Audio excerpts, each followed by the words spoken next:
On this video, we're talking about pricing. What price should we list your home for? So when we look at pricing your home, what we look at are a lot of different things. We look at comparable sales, we look at the current market, and then we try to figure out what we think the appraised value would be. One thing we don't look at are the online estimators, right? Like the Zestimate or Redfin has an estimator. A lot of different websites give you an estimated value of your home.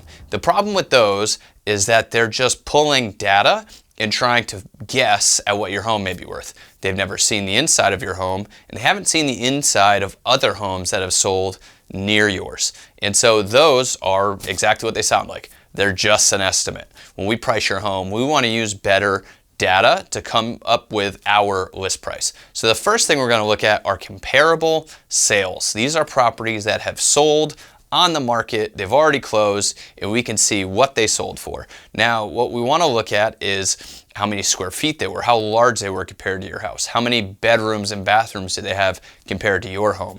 And the most important number we're going to use on most homes is the price per square foot. What is the price per square foot of homes that are similar to yours? And that's going to get us as close as possible to our eventual listing price.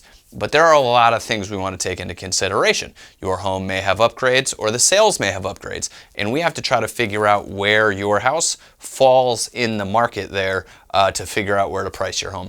The other thing we're going to look at is we're going to look at active listings. What's currently on the market right now and what's that priced at? If we look at the comparable sales, and just for number's sake, let's say comparable sales say your house is worth $250,000.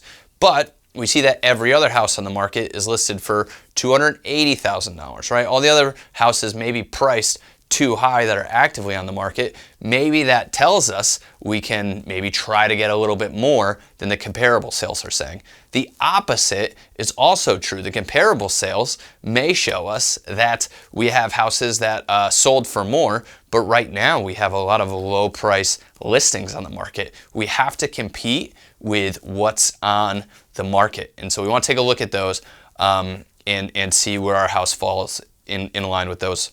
The other thing we want to look at is what do we think the house is going to appraise for. We can price it wherever we'd like, but most houses sell for the value that an appraiser issues. And so even if we price it high and we get a buyer that makes us an offer for that amount that's higher and the appraisal comes in lower, most of the time the buyer's only going to be able to pay that appraised price. Now, they may be able to come up with more money, but rarely does a buyer end up coming out of pocket to pay more than the appraised value. And so by pricing it higher above where it would appraise, all we're doing is lowering the amount of people that are going to look at our listing. So when we price our home, we want to take the emotion out of it. Listen, I think my house is worth more than it actually is because it's my house. And that's usually how it goes. We usually think our house is worth more than it actually is because it means so much to us. And so when we look at pricing our home,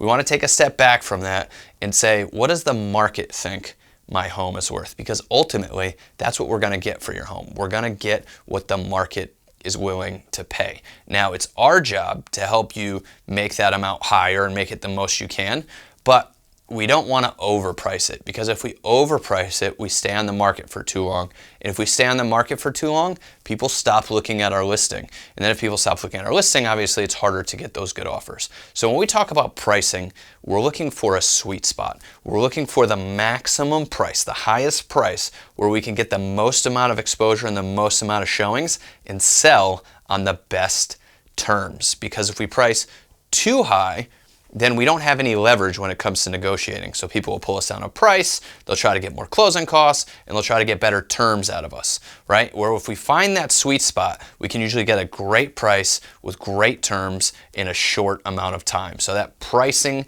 sweet spot is what we're looking for when we look at price and where we list our houses.